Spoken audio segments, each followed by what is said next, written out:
Bonjour, bonsoir à tous. Aujourd'hui, je vous présente la Gazette du Château. Donc, c'est scénarisé par Xavier Dorisson et c'est dessiné par Félix Delep. Donc, ça se présente sous forme de journaux initialement. Donc là, il y a le tome 2 et le tome 3.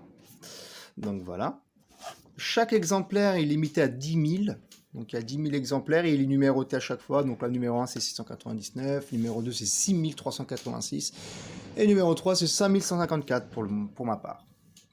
Donc voilà, donc c'est excellent, hein, j'avais adoré cette approche-là sous forme de journaux, hein, on peut le dire. Même le papier a été recherché, vraiment il y a une teinte jaunâtre, on peut voir si je rapproche la caméra. Ouais, ça a été voulu, ça a été recherché quand même, je trouve ça excellent. Hein.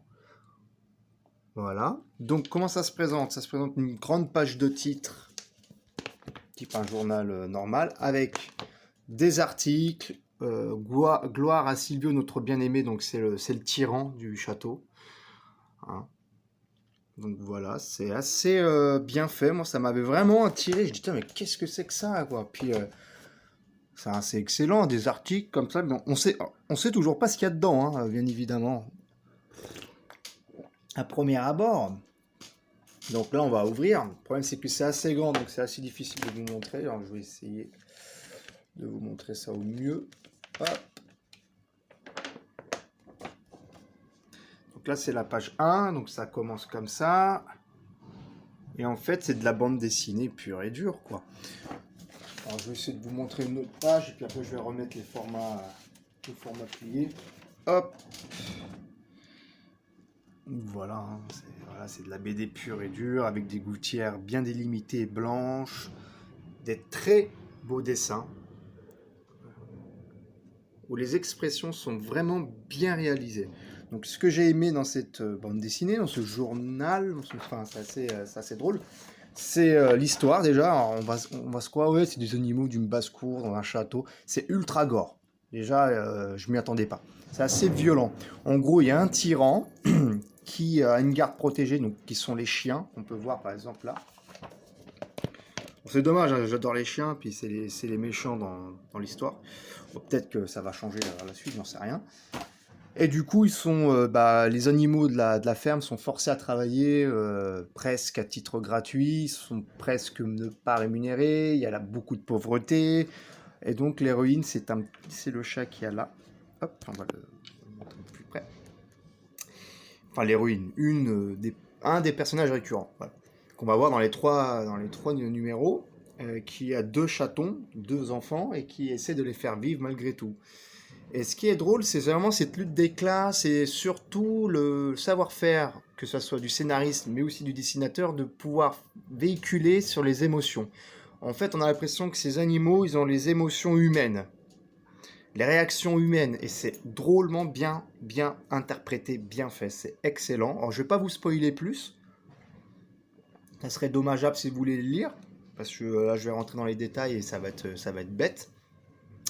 Donc le plus de ces éditions-là, c'est le format journal qui coûte 3,50 €, donc là c'est 1, 2, 3. Vous faites le calcul, ça va, c'est pas énormément cher. C'est des très beaux dessins. C'est une très belle mise en forme, ça prend pas de place à la maison, ou moins de place. On peut les ranger plus facilement, hein, c'est des types joints. C'est assez résistant, hein, c'est pas le parisien, hein, c'est assez costaud quand même. Hein. Puis il y a cette façon de numéroter, etc. Puis en fin de journal, il y a toujours les annonces. Voilà, il y a annonce, il y a l'horoscope qui correspond aux animaux qui sont présentés dans le numéro. Puis après, il y a d'autres articles de propagande à chaque fois, donc c'est excellent. Hein. C'est un peu aussi, d'une certaine manière, ça dénonce un peu ce qu'on peut voir dans certains pays ou même vis-à-vis de notre pays par rapport à certaines interdictions de liberté qui aujourd'hui font la une des journaux et de la presse indépendante surtout. Donc voilà.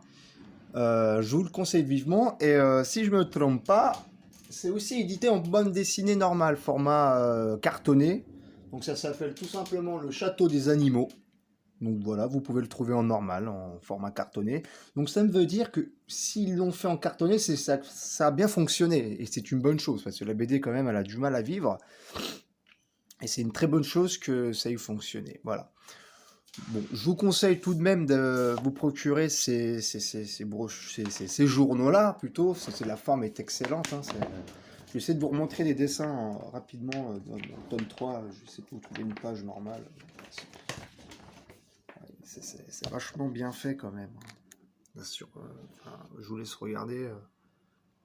Et puis c'est quand même des grandes illustrations. Je pense que ça n'a pas été réduit plus que ça, à l'impression. Ce qui est une très bonne chose, parce que à chaque fois en bande dessinée, il y a une réduction qui est faite et ça perd bah, ça perd, quoi. Là, on a vraiment, je pense, presque le travail du dessinateur devant sa planche. Et donc c'est une très bonne chose. Faudra lui demander, mais je pense que c'est ça. Voilà, la vidéo est assez longue, je suis désolé. J'espère que vous avez apprécié cette vidéo. Je vous dis à bientôt.